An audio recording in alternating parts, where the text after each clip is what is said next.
प्रकरण 9 वजाबाकी स्वाध्याय 9.1 या ठिकाणी बघा आपल्याला पहिलं गणित दिलेलं या ठिकाणी काय सांगितले 6,56,537 वजा 56,437 बरोबर किती। आता या ठिकाणी काय केलंय तर आपल्याला आडवी मांडणी दिलेली, मग आपण काय केलंय तर उभ्या पद्धतीने हे गणित मांडून घेतलेले। बघा उभ्या पद्धतीने हे गणित मांडून कशा पद्धतीने सोडवायचंय तर 7 वजा 7 0, 3 वजा 3 0, 5 वजा 4 1, 6 वजा 6 0, 5 वजा 5 0 आणि या ठिकाणी 6 आहे म्हणून या ठिकाणी 6 असेच येणार। या ठिकाणी आपण स्वल्पविराम देऊन घेऊया, मागील 3 संख्येनंतर काय असतो स्वल्पविराम असतो। मग काय होणार आहे बघा 6,00,100 हे काय होणार आहे या प्रश्नाचं उत्तर येईल। या ठिकाणी पर्याय क्रमांक 3 मध्ये ही संख्या आहे म्हणून पर्याय क्रमांक 3 हे काय होईल या प्रश्नाचं उत्तर येईल।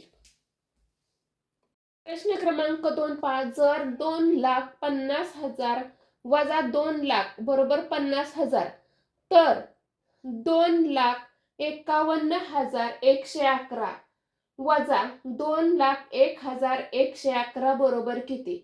या ठिकाणी बघा आपल्याला काय केलंय तर उभ्या आडव्या पद्धतीने मांडणी केलेली, आपण या ठिकाणी काय करून घेतली तर उभ्या पद्धतीने मांडणी करून घेतलेली। बघा 1 वजा 1 0, 1 वजा 1 0, 1 वजा 1 0, 1 वजा 1 0, 5तून 0 जात नाहीत म्हणून 5 आहे असेच, 2 वजा 2 0 अशा पद्धतीने काय करता येईल तर आपल्याला गणित सोडवता येईल। म्हणजे या प्रश्नाचं उत्तर किती आले तर 50,000 आलेले, म्हणजे पर्याय क्रमांक 1 हे काय झाले तर या प्रश्नाचं उत्तर आलेलं आहे। बघा प्रश्न क्रमांक 3 या ठिकाणी चौकोन 2,575 वजा 836 बरोबर 28,739 तर चौकोन च्या जागी कोणता अंक येईल, या चौकटीमध्ये कोणता अंक येईल असा प्रश्न विचारलेला आहे। बघा या ठिकाणी यांनी गणिताच्या संख्या दिलेल्या आहेत आणि उत्तर देखील दिलेले आहे। तर या ठिकाणी पर्याय क्रमांक 1 2 मी या ठिकाणी घालून बघितलेलं आहे, तर 28,739 हे काय झाले उत्तर आलेले नाही म्हणून पर्याय क्रमांक 2 म्हणजे 3 अंक काय करूया आपण घालून पाहूया। मग आपल्याला किती उत्तर आलं पाहिजे तर 28,739 हे काय झालं पाहिजे तर उत्तर आले पाहिजे। बघा या ठिकाणी आपण काय करूया 3 अंक घालूया। बघा 5 वजा 6, आता 5 मधून 6 जात नाहीत मग हे 5 आहे असेच वरती घेतले। या घरातून आपण काय केलंय तर 1 घेतला, या ठिकाणी 6 झाले, 15 वजा 6 9 आले, 6 वजा 3 3 आले। आता 5 मधून 8 जात नाहीत मग या ठिकाणी 5 आहे असेच घेतले। या घरातून काय केलं तर आपण 1 या ठिकाणी घेतला, या ठिकाणी 2 चे 1 झाले। आता 15 वजा 8 7 आले, 1 वजा 3 1 मधून 3 जात नाहीत म्हणून या घरातून आपण काय केलंय तर 1 अंक घेतला, या ठिकाणी 2 झाले, 11 वजा 3 8 आणि 2चे 2 म्हणजेच पर्याय क्रमांक 2 हे काय होईल या प्रश्नाचं उत्तर येईल। अशा पद्धतीने काय होईल हा प्रश्न आपल्याला सोडवता येईल। प्रश्न क्रमांक 4 पहा, 5,56,777 वजा 4,45,666 बरोबर किती। तर या ठिकाणी आपल्याला आडव्या पद्धतीने गणित दिलंय, आपण काय केलंय तर उभ्या पद्धतीने हे गणित मांडून घेतलेले आहे आणि आता आपण यांची काय करणार आहोत तर वजाबाकी करणार आहोत।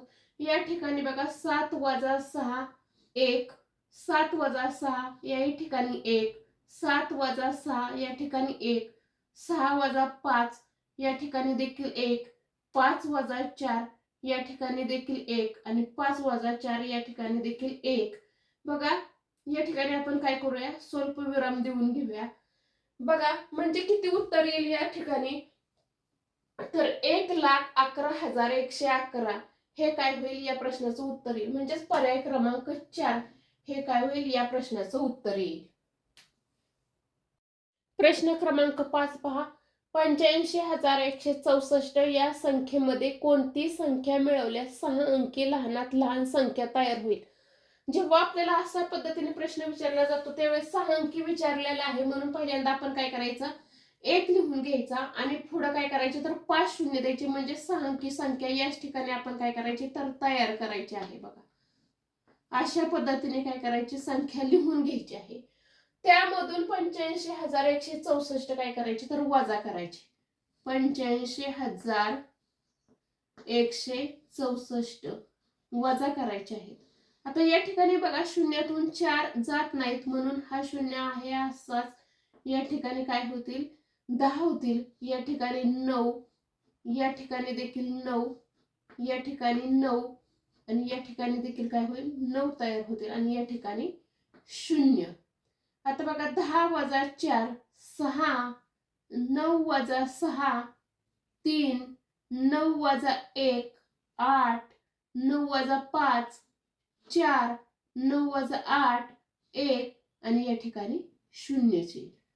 मग बघा 14,836 म्हणजे पर्याय क्रमांक 2 हे काय होईल या प्रश्नाचं उत्तर